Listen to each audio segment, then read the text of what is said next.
हिमाचल विधानसभा के मानसून सत्र के दूसरे दिन सदन में खूब हंगामा देखने को मिला।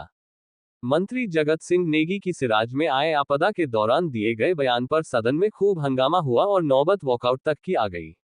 भाजपा विधायक रणधीर शर्मा ने सदन में कहा कि आपदा के समय राजस्व मंत्री जगत सिंह नेगी ने मजाकिया और अमर्यादित टिप्पणियां की, जिससे पीड़ितों की भावनाएं आहत हुई।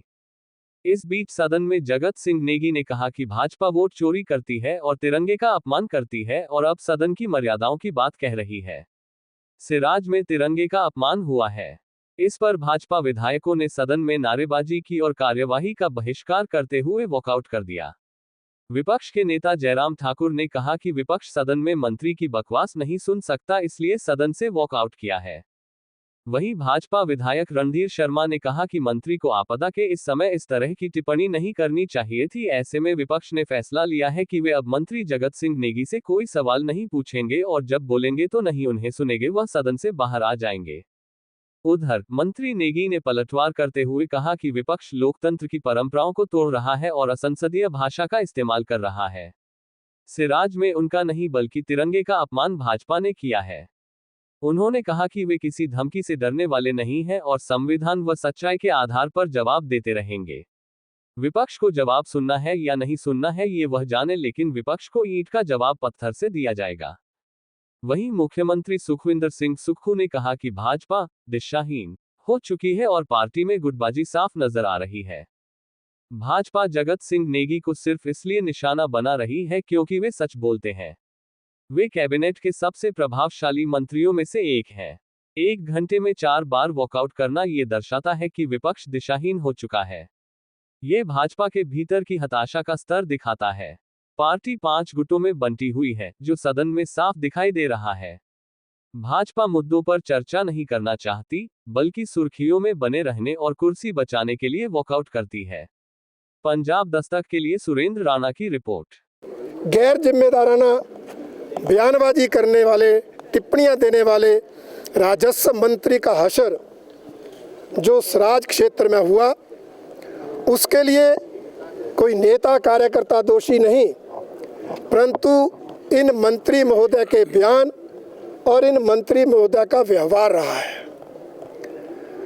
आज भी सदन के अंदर कार्रवाई बहुत ही व्यवस्थित ढंग से चली आ रही थी और उस कार्रवाई पर संसदीय कार्य मंत्री ने पॉइंट ऑफ ऑर्डर लेकर कुछ बातें रेज की और उन्होंने भी जिस तरह से चुनाव आयोग के बारे में टिप्पणी की, मैंने पॉइंट ऑफ ऑर्डर मांगकर उस टिप्पणी को कार्रवाई से निकालने की मांग करने की कोशिश की। अध्यक्ष महोदय ने मुझे पॉइंट ऑफ ऑर्डर देने की बजाय राजस्व मंत्री जी को पॉइंट ऑफ ऑर्डर पर बोलने का उनको नाम पुकारा और उन्होंने आज भी जिस तरह से सदन के अंदर बयानबाजी की है, जिस तरह से सदन के अंदर हमारे माननीय नेता प्रतिपक्ष पूर्व मुख्यमंत्री पर टिप्पणियां की, यहाँ तक कि आदरणीय प्रधानमंत्री जी के बारे में जो जिस तरह से बयानबाजी की, उसकी भारतीय जनता पार्टी कड़ी निंदा करती है।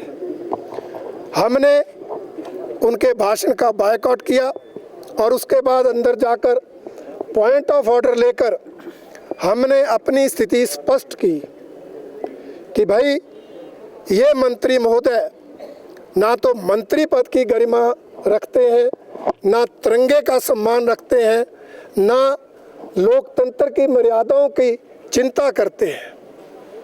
इसलिए भारतीय जनता पार्टी इन मंत्री महोदय का बायकॉट करेगी। जब भी ये सदन में खड़े होंगे, हम इनका भाषण, इनकी बात नहीं सुनेंगे और ना ही इनसे कोई प्रश्न करेंगे। परंतु अध्यक्ष महोदय ने जिस तरह से मेरी इस बात को रिकॉर्ड करने से मना किया और हमारे बार बार कहने पर भी उसको रिकॉर्ड में लेने की बात नहीं मानी, उसके जो घटनाक्रम घटित हुआ है अंदर विधानसभा के अंदर, विधानसभा के अध्यक्ष महोदय को हमने उसके बारे में ब्रीफ कर दिया है और उस संदर्भ में रणधीर जी, सतपाल जी सत्ती और विपिन परमार जी और सुधीर शर्मा जी आपको ऑपोजिशन लॉन्ज में ब्रीफ करेंगे जो फैसला विधायक दल भारतीय जनता पार्टी की ओर से लिया गया है।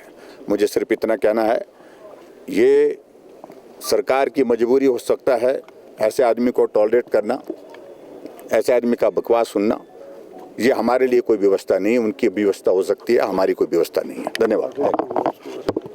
कि जिस तरह से जयराम ठाकुर सदन को अपने मर्जी से चलाना चाहते हैं, एक तरफा चलाना चाहते हैं, अपनी बात कहने के बाद सत्ता पक्ष के लोगों को या सरकार को या मंत्रियों को अपनी बात रखने नहीं देना चाहते हैं, ये भी एक किस्म से लोकतंत्र की जो है परंपरा के विरुद्ध है। और सीधा का सीधा मैं इसको कम से कम शब्द में कहूँ तो ये लोकतंत्र की हत्या है, क्योंकि ये उस विचारधारा के लोग हैं जो लोकतंत्र को नहीं मानते, जो भारत के संविधान को नहीं मानते, जो भारत के तिरंगा को नहीं मानते। अभी आपने देखा होगा कि जो थुनाग में जो घटना घटी है उसको किस तरह से ट्विस्ट किया जा रहा है, उसको किस तरह से जो है ये एक अलग से मुद्दा बनाकर लोगों के अंदर लोगों को गुमराह कर रहे हैं, जबकि थुनाग का मामला एक अलग किस्म का मामला था। मैं जब वहाँ बतौर रेवेन्यू मिनिस्टर उस इलाके में बहुत बड़ी त्रासदी के कारण जो भी वहाँ पर राहत के कार्य हो रहे थे उनका जायज़ा लेने और एक डिस्ट्रिक्ट लेवल की हाई लेवल कमेटी की मीटिंग वहाँ बुलाई थी, जिसमें डीसी, एसपी, चीफ इंजीनियर्स सभी विभागों के उसमें थुनाग में उपस्थित थे। इसकी न्योता जो है मैंने जो है नेता विपक्ष जो वहाँ के विधायक भी हैं उनको भी दिया था, परंतु वो उस मीटिंग में नहीं आए। परंतु जब मैं पहली शाम वहाँ पहुँचा तो वहाँ कुछ लोग जिनका बिजनेस था वहाँ पर, जो होम स्टे चला रहे थे, पीजी चला रहे थे और कॉलेज को शिफ्ट करने से उनका धंधा चौपट हो रहा था, वो मुझसे मिले।